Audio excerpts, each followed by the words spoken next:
Have you had lunch? Doesn't sound like. Have you had lunch? Okay. Was it good? The danger about a good lunch is you feel sleepy. Okay. So, can I request you to get up on your feet, please? Raise your hands as high as you can. Just get up. Down. Here's an exercise for your shoulders. Okay. And it's very easy. This is a W. Down. This is a T. And that's a V. So remember, W, T, V. Do that for a few minutes every day, and it'll, if not get rid of, it will ease your shoulder pain and will release your muscles. Thank you very much.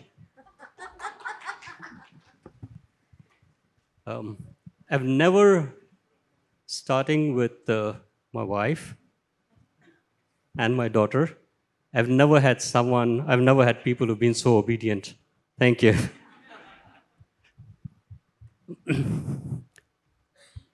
We're going to start with introductions, and we'll start with Rupali. We'll go around. We'd ask you to talk a little about yourself. What's got you into this journey, and also how would you pronounce yourself? Go ahead, please. Yeah.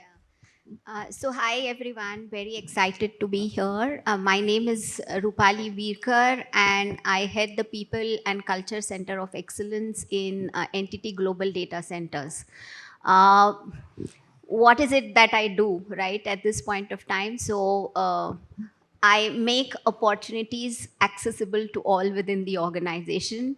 I build a culture where people do not get Monday blues. And I look forward, and I'm going to steal this from Zoya, because there were a lot of glimmer moments for me when Zoya spoke. So it is about inclusion in detail. So I take care of inclusion in detail as well. So I have about 3 decades of experience. I call myself a full stack HR professional, but at this point of time, taking care of culture, diversity, equity, and inclusion, corporate social responsibility, and internal communications in Entity Global Data Centers. Thank you. Very glad to be here talking to all of you. Great, Rupali. Hi, I'm Renu, and I lead country HR for India, South Africa, but also verticals, global, 5 of them across 12 countries. I'm very passionate about inclusion and belonging. We recently changed the diversity part after Trump, and we'll talk about it. But, I think I also work with companies like Godrej, Times of India, Infosys, and could transcend some of the DEI practices across sectors. It transcends the boundaries of sectors. And thanks to some of the great things I learned at Godrej, I think I could bring into my new organizations. And today, from a 29% diversity on cis women to a 43% diversity to having 700 plus allies, to 2% of our workforce being persons with disability. And diversity is easy, right? Inclusion is like an everyday effort because everyone has a journey towards acceptance. We are all on that journey. So we are on that journey, lots to do, but happy to meet this amazing audience and looking forward to the panel today. Thank you. Namaskar, everyone. My name is Nishtha and my pronouns are she and her, and I am the corporate manager for diversity, equity and inclusion at the Lalit Suri Hospitality Group. My role as a catalyst for DEI started over 2 years ago, but I realized that as a scientist, I was contributing in the DEI space while doing a lot of sensitizations, supporting corporates in counseling team members who came from marginalized groups. At the Lalit, we are embracing, empowering and mainstreaming the LGBTQ community, persons with disabilities, and other historically marginalized groups. And as a catalyst, I'm just playing a very small role But my team together makes a huge difference in our journey, as Reno also mentioned a couple of minutes ago. And many of us sitting in this room are also contributing to this journey. So thank you, and looking forward to learning more. Hi everyone, my name is Myra. I lead DEI for Godrej Capital. My pronouns are she and they. Uh, I'm one of the most fortunate people who get a chance to wake up every morning and uh, to work towards the world, which is for people who are like me and also for the people who are not like me. So at the company, we work on creating inclusive products such as home loan for same gender partner, building a diverse workforce, not just in the back end, but even in the front line. So really looking forward to this conversation. Hi, everyone. This is Prachi Katyar. I had global delivery at Datamatics. So, I just would like to refer to what Zoya was saying in between, that initially when they created the policies, they saw that there were not enough people adopting it. So I am one of those consumers of our policies created within Datamatics and how we have implemented it in our business units within delivery and data and overall digital technologies as a group, because we are a IT company. So looking forward to learning more from all the esteemed panelists here. Thank you, everyone. Anthony Joseph. I was the global head of human resources at Hinduja Global Solutions. Retired 3 years ago, but still active. And there's a lot of work that we did while I was there. And it started by acknowledging that we were the biggest blockers. We were doing things badly. And once we acknowledged that, we looked in the mirror and felt ashamed of ourselves. We said, this can't continue. And I think the next 10 years after that helped us to take off and learn from what we had done, which wasn't good at all. Coming back, therefore, we live in an ecosystem, and the ecosystem has our families, has ourselves, the community that we work in, the community that we live in, and the country. But it also has a global ecosystem. So I'm going to shift to Myra and just check what's been the impact of some of the global policies and geopolitical shifts that has affected your organization. Uh, Geopolitical shift and global, like we all know what is happening across the globe. Uh, and what I see when we see the talent that get impacted by various factor. One of those factor is a global politics, what is happening across the globe. Uh, One country coming up with a more progressive laws, regulation, the other country who is getting back in the journey of a DEI and making the world more inclusive. Uh, and so these are the factors which affect every individuals who works in different borders, in different geography. Uh, and That's the global. And when we look at our country, India, there are various factors which are in place, such as different act which has been recently introduced or uh, updated for today's time, such as right of for right for person with disability act 2016. So these act where we have increased the number of disability from 7 to 21, which has made the infrastructure policies, the support that we are designing more inclusive for more and more people. So earlier it was only 7. So you can imagine there are so many people who were left out in this journey of inclusion, this journey of accessibility. Similarly, Transgender Act 2019, where the government has put up a policy, put up an act there saying that you can't discriminate people on the basis of their gender, from the job, from the housing, so on and so forth. uh, these are the like lot of some policy level changes that we have seen at a country level, and which has impacted our corporate spaces as well. We see companies now being more open about hiring people with disabilities, are being more open about hiring queer person. So these are the factors which impact the company decision. Coming to the innermost layer, which is your own company, you don't need to wait for the law to change, or to to wait for globally, like everyone is singing songs on DEI. You need what is right to do and what you're supposed to do, from your product, from your policies, from your hiring practices and everything. And this is what we have done at Godrej. uh, we have been hiring transgender individual before this act, Transgender Act 2019. We have been looking beyond this UDID, which is like a certificate which person with disability get, stating that they are a person with disability and recognized by the government. So you need to look beyond these things. Today, we have moved from 7 to 21 policies, 21 disabilities. Tomorrow, it can go up to 50, 60, 100 or so and so forth.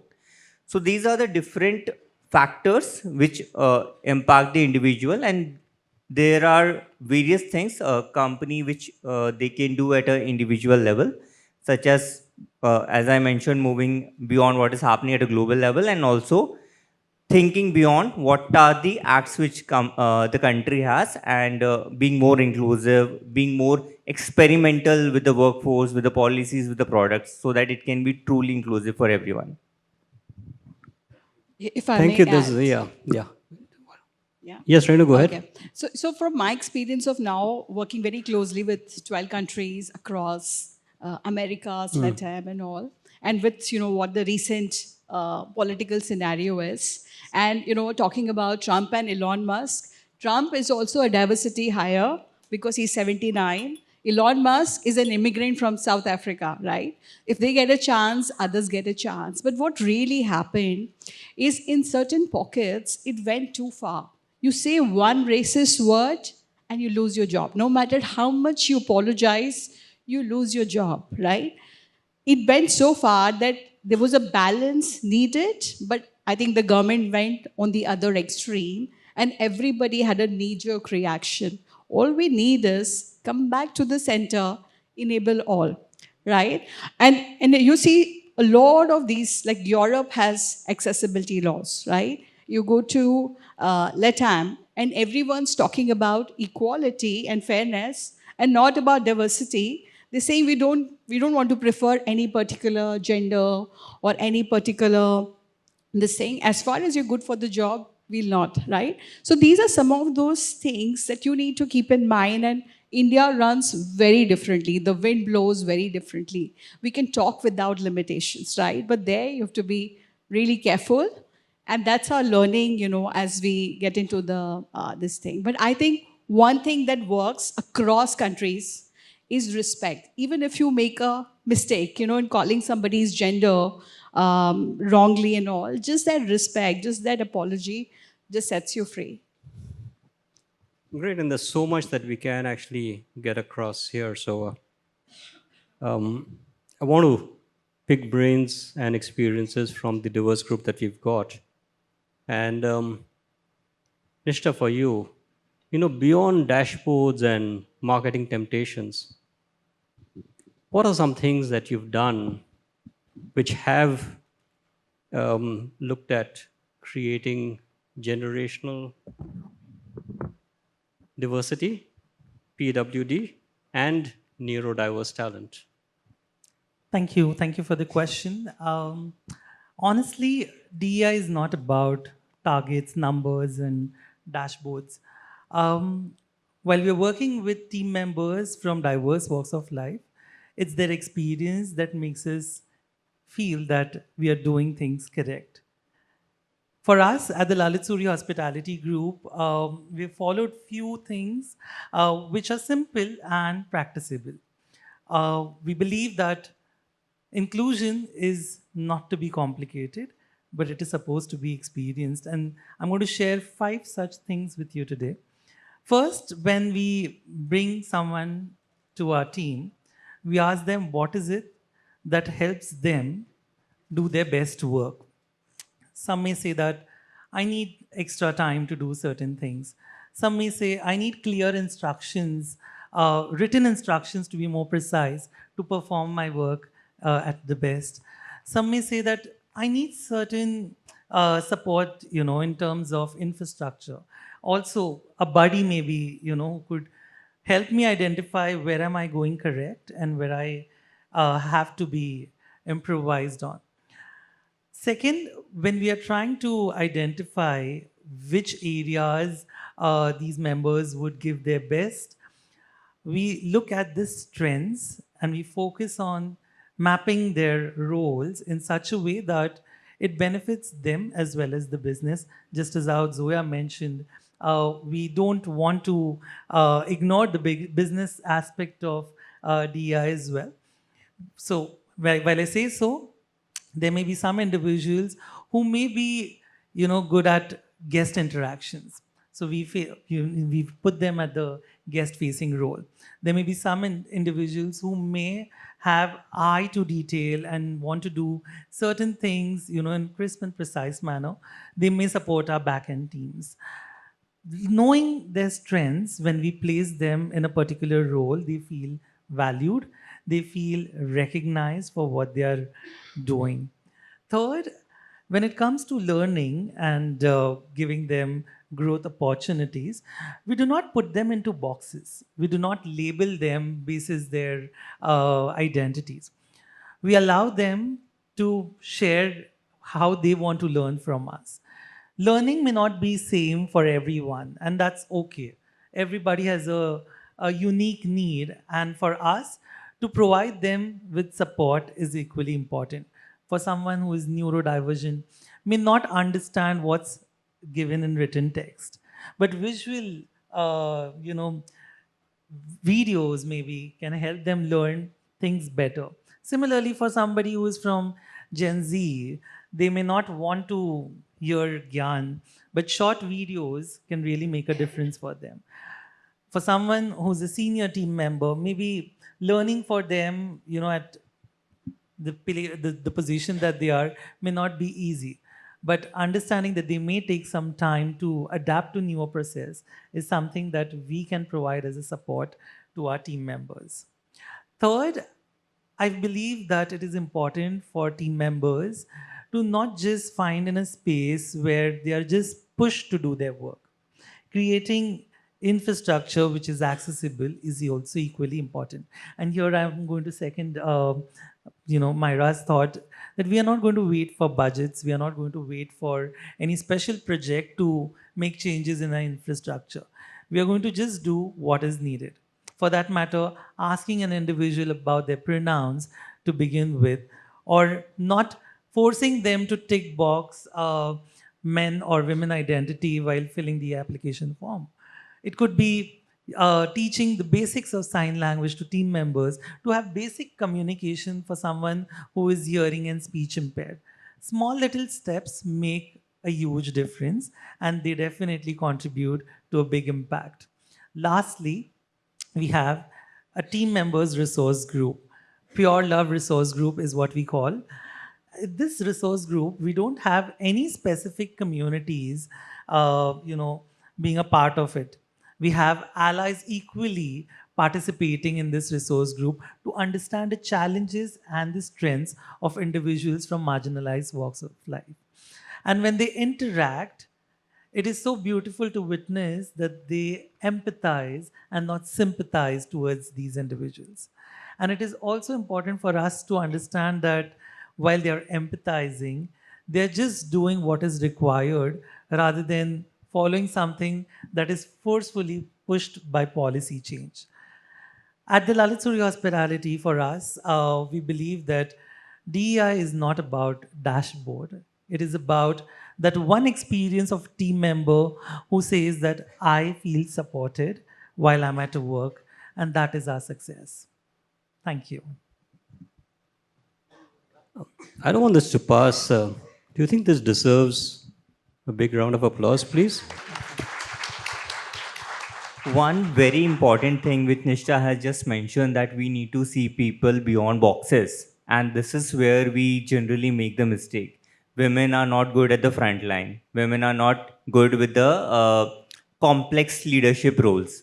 Transgender individual will not be comfortable in going on a field, let's say for sales or the collection. So we have a team of a transgender individuals who go out in the front line and who do the sales, collections and sales both. Similarly, like a person with disability, like common thing that people have in their mind, like how they are going to manage the complex data on Excel, or how they will be able to work on the tech or so and so forth.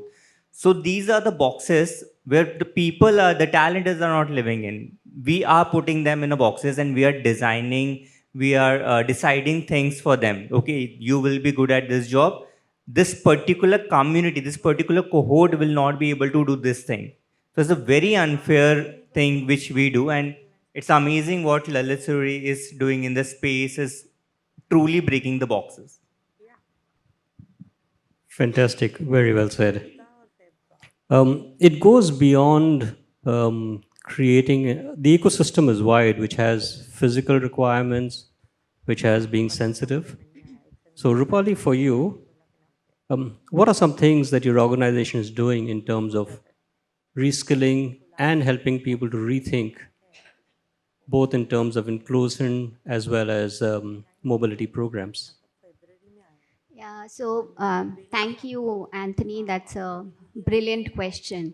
So I think when I think about this question, the first thing that comes to my mind is talent is borderless, but opportunities are not, right?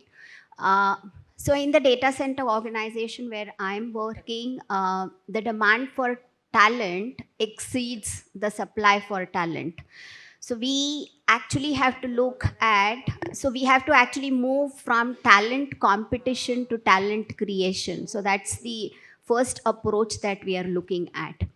Now, when we, so when we are moving from talent competition to talent creation, then that is absolutely supporting the scalability and the success of the business. So that's first. The second aspect that I would like to highlight is while we are trying to build talent, it's extremely important for us in terms of the approach to move from a jobs first approach to maybe a skills first approach, right? So traditionally what used to happen is if you have to move across the roles, or you have to do job rotations, it was more about skill, it was more about titles and hierarchies. So when we are looking at a skills first approach, the job rotations are more around what are the skills and expertise that you possess vis-a-vis the open role that we have, what is the potential that you possess, and what is the learning agility that you possess, right? So it is more about a skills first approach rather than a jobs first approach. And this is actually helping us give an equitable access or equitable opportunities to all our employees globally. So that's the second aspect that I would want to highlight.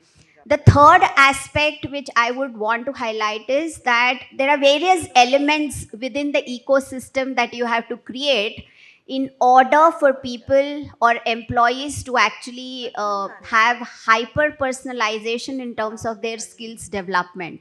So how is it that we are doing it, right? Most importantly, global certification programs where people have people from all regions have access to the global certification programs.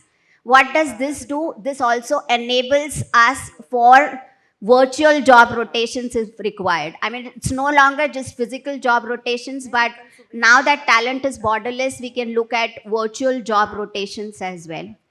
We are also looking at short-term assignments where people move from one region to another region because we are making use of their skills.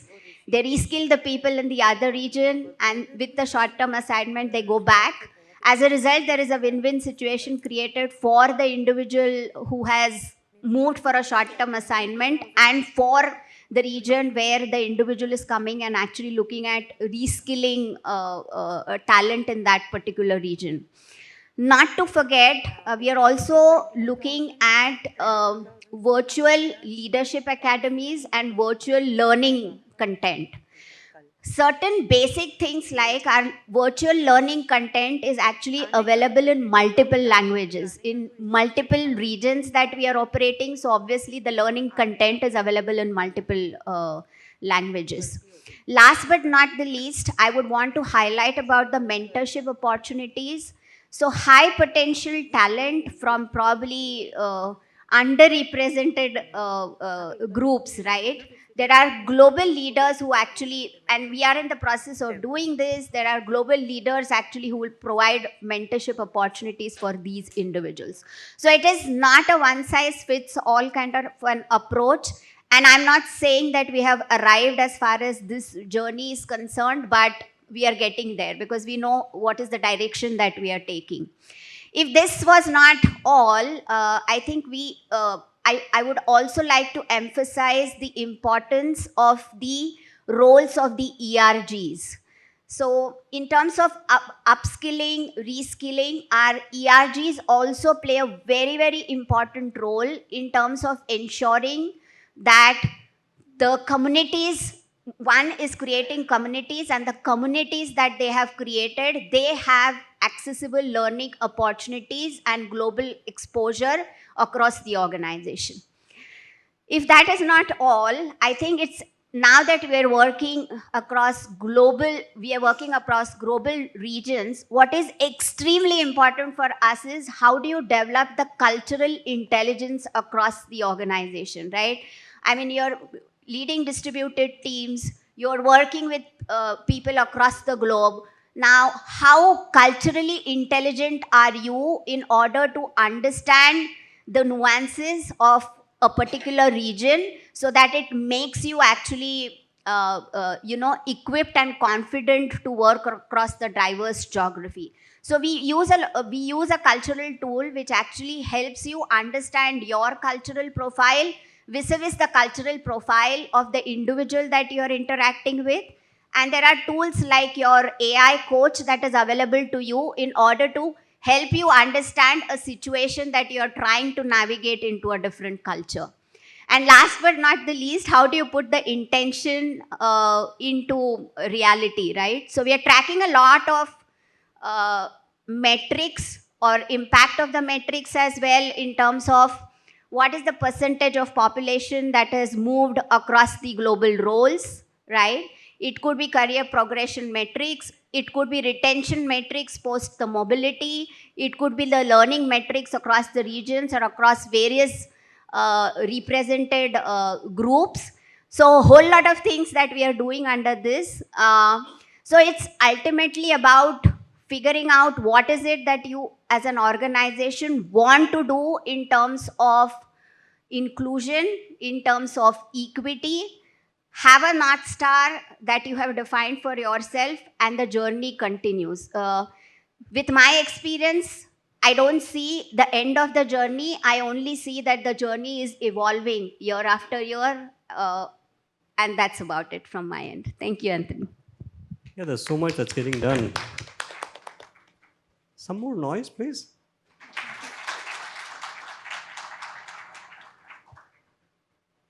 Yeah, I don't see Rishi here, but the first thing I was going to tell Rishi and Dimple is 50 minutes to get this panel together and to hear even just to even scratch the surface. I don't think that's enough. There's been a lot of talk about working hours, long working hours, extended working hours, and China has been following the policy of 996. I don't know if you've heard about that. Okay. And And then we've got, you've stayed at home too long, let's get back to work. So, in that context and all the noise that's happening, and with the success that we've seen on remote and hybrid working, Prachi, for you, what are some experiences that you've got? And Prachi is responsible for hard numbers for delivery. So we'd like to see things from the other side beyond HR. And you certainly have been driving people for numbers. So how do you bring a balance and an optimization of this? Thank you so much, Anthony, for that question. And yes, you're absolutely right. Where the world is arguing about return to office versus remote, the question really is not where do you work from. It's more about who gets that opportunity to work. And that has been kind of our focus. The hybrid or remote models today that we have even created within Datamatics are not just an element of workplace flexibility. It's more of how do you use that as an instrument for social inclusion. Yeah, so bringing in talent to the workforce from various places across the globe, because Datamatics is a global services company. We have our delivery centers at various locations across the globe, right from UK, US to Australia, New Zealand, to Middle East, and heavily even in India at various places. So when we created our DEI charter around 6 years back, the focus was more on around 4 areas on how do we tackle it. So starting with the where do we see the kind of talent we need to run our organization, to provide our services to the customers. So while we knew that talent is quite easily accessible in the metros, but access beyond metros, beyond the affluent countries was our aim. So like opportunity from any pin code was the aim. So that's how we started, and we started tapping into tier 2, tier 3 cities. We also tried to look at internationally which countries we could tap into. So for an example, our BPO arm mostly has our offices in Philippines, because we saw that the kind of talent available there was pretty, nicely placed at a location which could serve our UK, US customers, and also the kind of skill sets they had, their culture, their language skills and all. So that was just one of the examples. Even in India, at several locations, like we went to Coimbatore, even Nasik, and we saw the kind of talent we got there, even technology-wise, or to serve the back office processes. So different varied skill set. So we started tapping into the different cities and different countries. That was the first that was the first area where we focused. The second was who should we be targeting to have that social inclusion. So that mainly, beyond the regular workforce that we have, we tried helping, bringing in talent from the women post-maternity, the break that they take, or the caregiving responsibilities like some of our panelists were talking about. Even people with disabilities, or people who are, in some countries, even including our neighboring countries, who cannot migrate due to several barriers that they could have, be it financial or social or even visa constraints. So that was another area that we looked at, and we identified potential work skill sets and potential people who could join our workforce. Then the third was how, because most of these had to be a combination of remote as well as hybrid. So it needed that digital infrastructure to support it. We being IT services company, it was comparatively easier for us because we did have the basics, the fundamentals. We built upon that.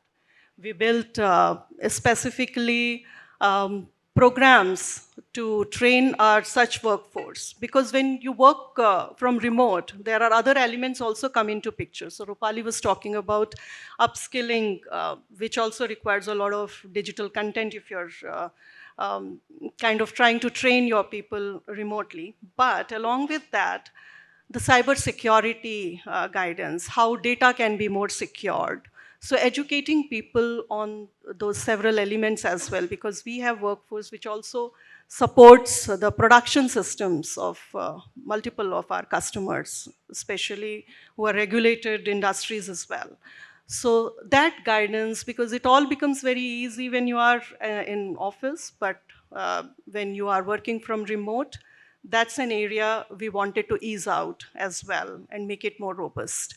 So some of these elements we took into, and last but not the least, even Rupali was talking about it, that you need to have a framework on how do you measure what you are doing. So even how much your hybrid and remote policies or frameworks that you have set up are successful. So measuring that, having the right metrics in place, the right frameworks in place, the right intentions and focus from leadership, that was something which kind of completed our framework.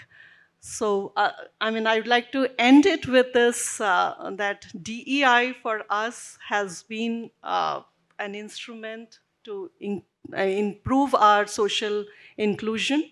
And we don't see it as a, I mean, several people say that it's a productivity compromise, but I see it otherwise, because I have myself been managing deliveries with globally distributed workforce, and it has actually been quite productive with all these elements taken care. Thank you again so much. And yeah, in the interest of time, we're going to cut short a few things. So you can imagine there was a lot of things that we'd planned to share, but we can't. It's not an easy road. So Renu, what's toughened you up from the learnings that you've had, the challenges that you've faced, your moments when you won, the moments that you struggled, and what's a success story that you'd like to share? Absolutely. Thank you, Anthony. And thank you for these very thoughtful questions. I think when we come to talk about challenges, and specifically talking about DI cohorts across borders, the challenges at every stage, right? First of all, the diversity itself, right? These cohorts, right? Your pride community, your persons with disability, your multi-generational workforce, they don't walk in your doors. You go and fetch them, right? So you sign up with Enable India, Youth for Jobs, etc., to say that, are we even in the universal pool of candidates getting the right kind of people to apply to us? Okay, now you found them, but you're not ready for it. So then comes the accessibility and infrastructure, right? Not just the physical infrastructure like inclusive washrooms, the ramps, the voice with lids, the job access with speech, JAWS for this thing, different kinds of tools, but also the digital infrastructure, right? And then the psychological infrastructure, right? Because you've got the candidate, but your hiring manager is not hiring. Hiring manager is telling you, even the able-bodied person is not enough for me. So, how do I? And we say, it's on us. You just do the screening. If they need some reasonable accommodation, we will take it on the all cost, because we are looking at their 40, 50-year potential, not that 2 hours of less work maybe you'll get because somebody is on crutches and needs that extra time to settle down. Or a lady who's going to be, let's say, triple M, marriage, maternity, and movement, right? That may happen, what, 1 month, 6 months? But why are you missing out the entire potential of that person? And how much more will that person contribute if you were to do that, right? So doing a lot of trainings, unconscious bias trainings for hiring managers, blind screenings, and then the person gets in. And you have some amount of infrastructure there. But guess what? There are a lot of insensitive people from wherever, whichever social network they've come in, they want to laugh at diverse folks, right? So you set the tone right from start in your orientation that inclusion is key. Diversity is still easy, but inclusion is what we are here for, because those people will not last beyond 1, 3, 6 months if they don't feel they belong or they can bring their whole selves, right?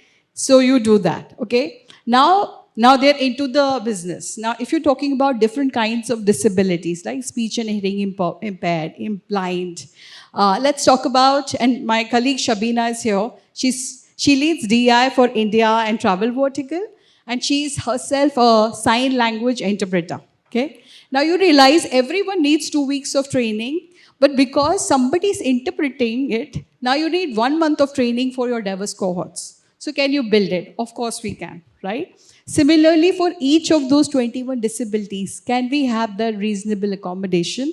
And we are on the journey, correct? But because 45% of our workforce is work from home, it has helped us a lot. A lot of women want to work from home. A lot of, there are, in those 21 disabilities for India, there is dwarfism, there is acid attack survivor. Now they are coming forward because they're more comfortable working from home. So you enable that, right? Now the next step, right? They're here, they're doing well, you're doing some accommodation, they're not growing, right?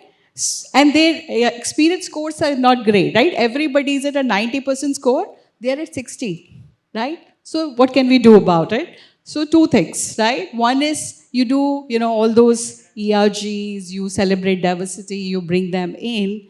At the same time, you're constantly doing sensitization workshop, right?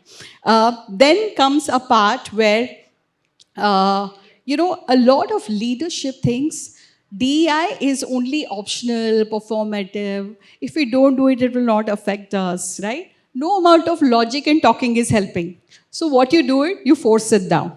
You say it's part of your goal. Now everybody is liking it and yeah, let's do it. Because it's in my goal, I'm going to get good rating out of it. And the bottleneck is at the top of the bottle. Once they actually start working with diverse cohorts, they realize that, wow, they perform, they do well, they're more loyal, they're committed, and there's nothing we are missing out. And then the movement starts, right? And similar thing happened when we were participating in Pride Alley Challenge. And, everyone was like, why do we have to do it? So much work and all. We made it like a competition between countries, right? And we were publishing those scoreboards daily. Just in the spirit of gamification and competition, everyone went out. We became the global winner of Pride Alley Challenge, right? In 2023 or 24. Beating companies which are 20 times the size, like Infosys, who were the runner-up, right? But you know what happened? In just that spirit of gamification, they actually went and learned about the Pride community. What are the different kinds of genders? What you should do, not do, etc. And gradually, so sometimes you indirectly also convey that message, right? Then there are mentoring programs, and everything else happens. But then again, there's one more challenge, right? You do everything right, but the needle is not moving. For example, gender diversity. When we looked at our numbers, we were at 29% diversity. We said we'll have 50% diversity in hiring. We did it, okay? So frontline diversity is overall averaged at 43%. But as soon as you move to the people manager level, it drops to 16, 17%. Okay? So we think, okay, let's do training for these hypo women and groom them to the next level. And let's ask them what do they want. So they're saying, give us confidence building, negotiation skills, building support system, plus business acumen and all. 90% there. We do that. And they do very well in this program. From us, they're ready to get promoted to people manager. But they don't want promotion. So then we said, oh my God, we were getting it all wrong. We asked them that why don't you want to become a people manager? We want you to become. And then they say, the people managers are working 12, 14 hours. I don't think we can do it. For me, the mental health is important. The work-life balance is important, right? And I'm so glad in India we're talking about these things for the last 5, 6 years now. So now we have to do reverse mentoring for all the men who are nicely spending 2 hours in that smoking zone, partying after office to say, you do your work in 9 to 10 hours, show the right role modeling so that others are encouraged to become people managers, because it shouldn't look like that. Your productivity on the system is 7 hours. Don't be here for 12 hours, right? So, doing some of those modules like He for She for by UN, it's an amazing module, for the men to do that reverse, sensitization for them.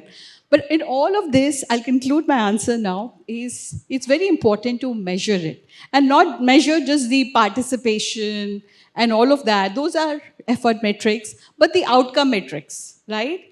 Like how is the experience score of your diverse cohorts, right? How well are they doing? Are they getting promoted?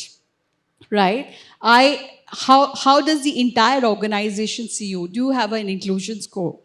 Right? And then we still have a lot to do. My metric is we should mirror the diversity that naturally exists. If we believe, if the sources are right, 7 to 10% of world's population is a pride community, is LGBTQIA plus. Do we have 8 to 10% this thing?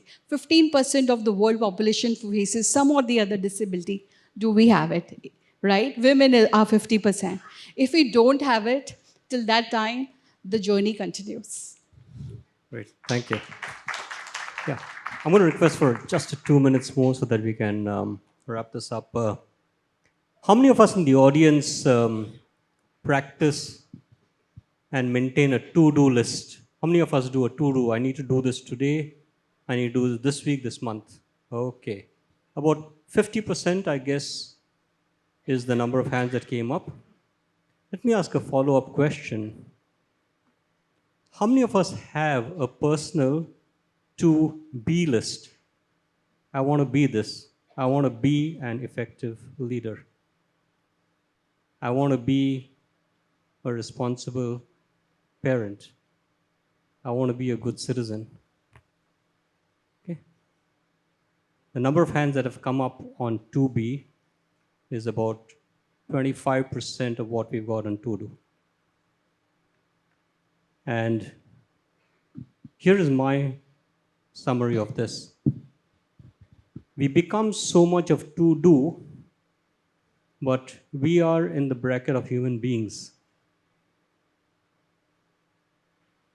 And instead of becoming human beings, we become human doings. If we transition from human doings to human beings, then the way we approach our initiatives, the thought process that it has, the head, the mind, and the heart integrated together, that will affect what we do, and that will affect how we do that, which will have a huge lasting effect.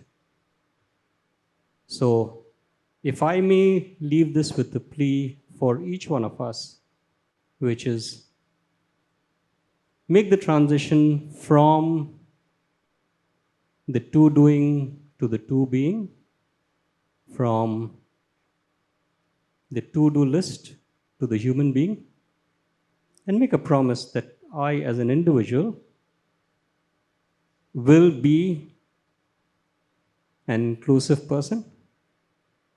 If you have things that are close to you, what if your sibling or your child will come to you and say, I think differently.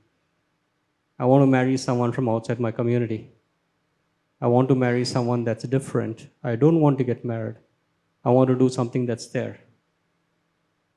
Am I being inclusive enough to be able to deal with that? If I can do that at home, I'll be far more prepared to do that at my workplace and my community. Okay? With that, to the panelists, thank you so much. We had prepared a few things, but I'm sorry in terms of time. But to our panelists, thank you so much for your participation and equally for your contribution. Thank you.